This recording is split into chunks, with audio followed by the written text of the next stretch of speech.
It has become quite common for me to start by saying we live in very interesting times.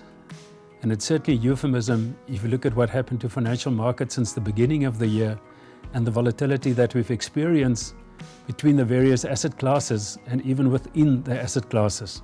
And maybe it would just be good to revisit the performance of the various asset classes to understand how the macro environment had an impact on investor sentiment and how investors assessed the various asset classes.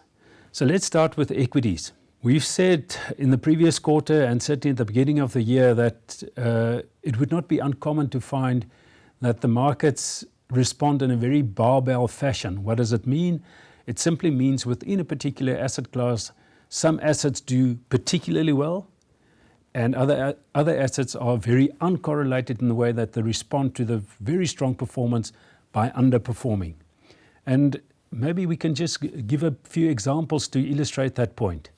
If you look at the performance of the Nasdaq, which is in essence American IT shares, the Nasdaq is up by 35% year to date. On the contrary, what we've seen is that financial shares listed on the S&P or part of the S&P 500 index, those financial shares are down 25% in dollar terms. So there's a gap of 60% between the best performing sector and one of the poorer performing sectors. And it's not only true for international shares. We've had exactly the same experience within South Africa, where the so-called South African Inc. shares, those are the shares that are predominantly make their profits within the South African economy, they've underperformed severely in this COVID-19 environment. On the other hand, what we've seen is that the so-called low-risk stocks like gold, platinum, and also Naspers, which predominantly has been driven by the strong performance of Tencent, those shares have performed exceptionally well. In fact, if you look at it to the end of June, gold shares were up by 100% over the 6-month period, compared to very, very big negative performance of those so-called SA Inc. shares. In this risk-off environment, over the last 9 months, we've also seen that the rand has performed poorly. We have also seen that other emerging market stocks and currencies performed poorly, and most of the risk-off assets, like global government bonds, did quite well over this period.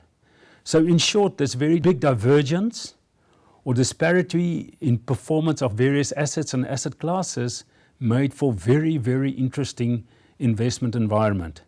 And depending on how you position the portfolio, the investment outcome or the investment performance outcome would look very differently depending on where you had your money invested.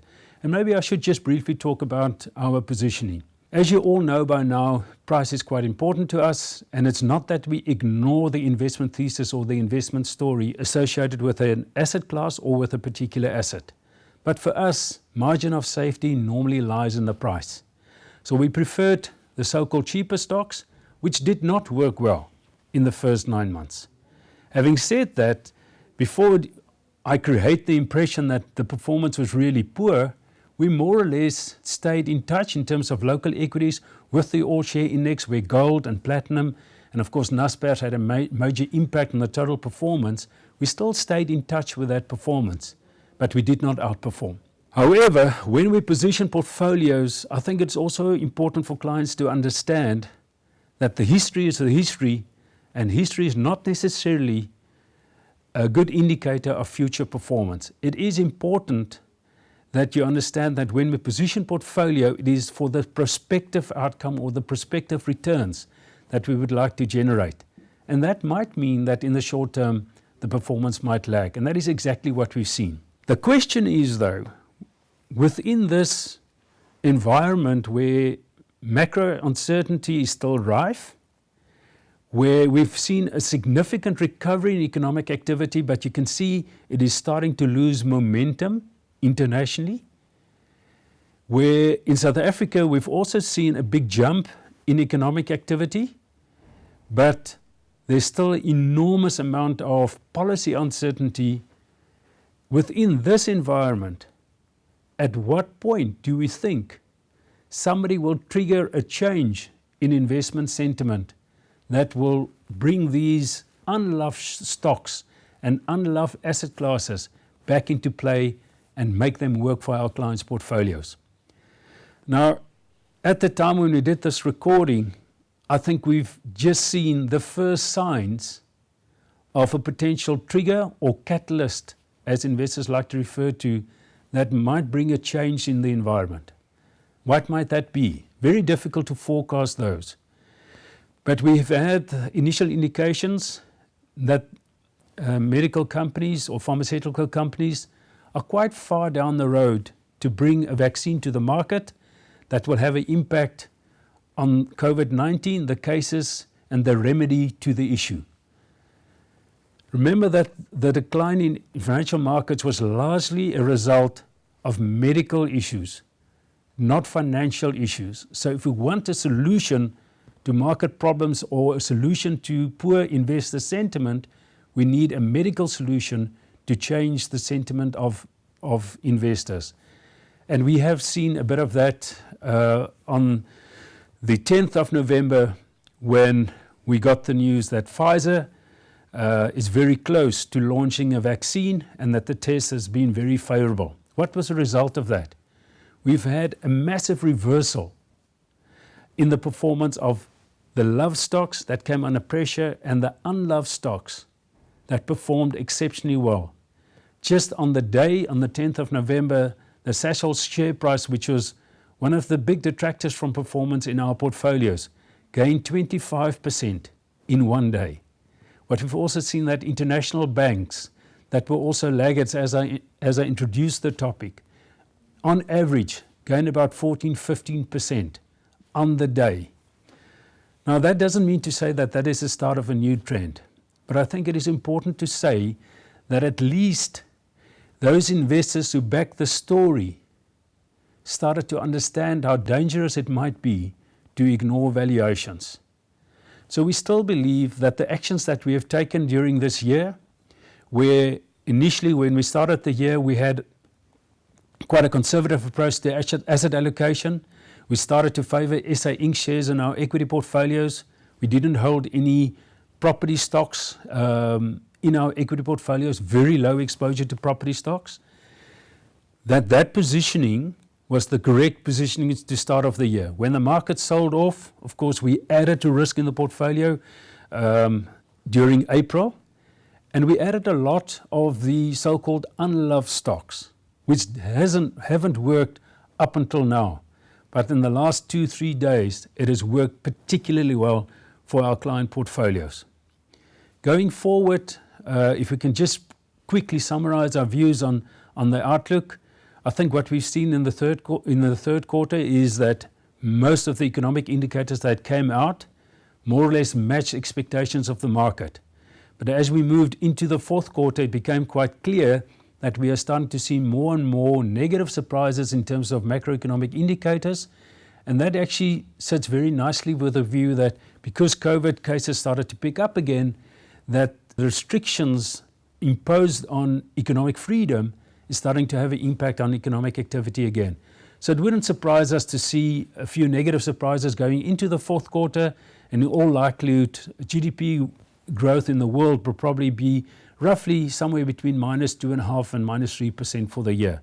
Into next year, we think that the stimulus that economic authorities provided to the macro picture, that stimulus should work, and we should see a continuation of the recovery that we've seen that started back in the second quarter of this year. From a South African perspective, it's very tough to forecast. The one thing that we can say, if we analyze most of the high-frequency economic numbers that came out, that just as we've seen a decent recovery in the world, we are starting to witness a decent recovery in South Africa in economic activity. However, from a longer-term perspective, I think the same question marks remain. There's still big policy uncertainty when investors evaluate or assess the macroeconomic situation in South Africa.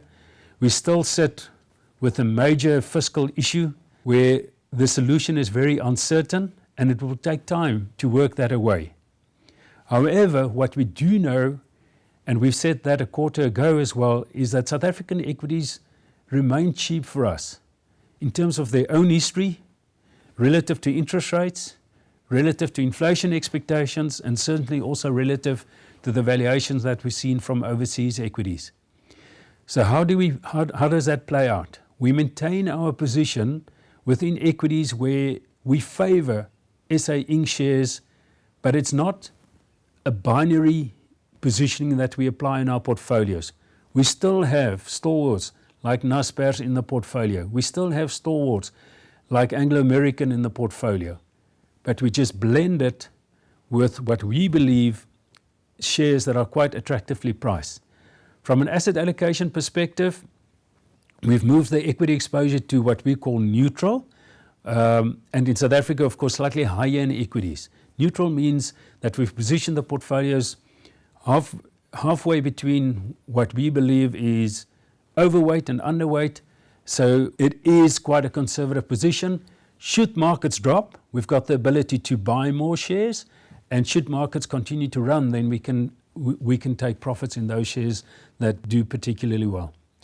We were also, let's call it, brave enough to use the opportunity when South African bonds sold off. In other words, when local bond yields went significantly higher, we used the opportunity to acquire government bonds for the portfolios of our clients. Given the recent change in investor sentiment, we've seen those yields come off significantly, and we have seen the benefit of that in our portfolios. Should that trend continue at some point, again, we will take profits and then re-employ the money in areas where we think there's better value to be had. So I want to summarize. It was an extremely eventful 10 or 9 months that we've experienced. It was also a 10 or 9 month period where the volatility was massive. But I think if we look back, at least we can say that by and large we've used the opportunities that was on offer in the market, that some of those opportunities did not play itself out in terms of big positive performance in our client portfolios, but that the recent change in investor sentiment, if that can be sustained, I think our clients can look forward to very competitive investment performance from our portfolios.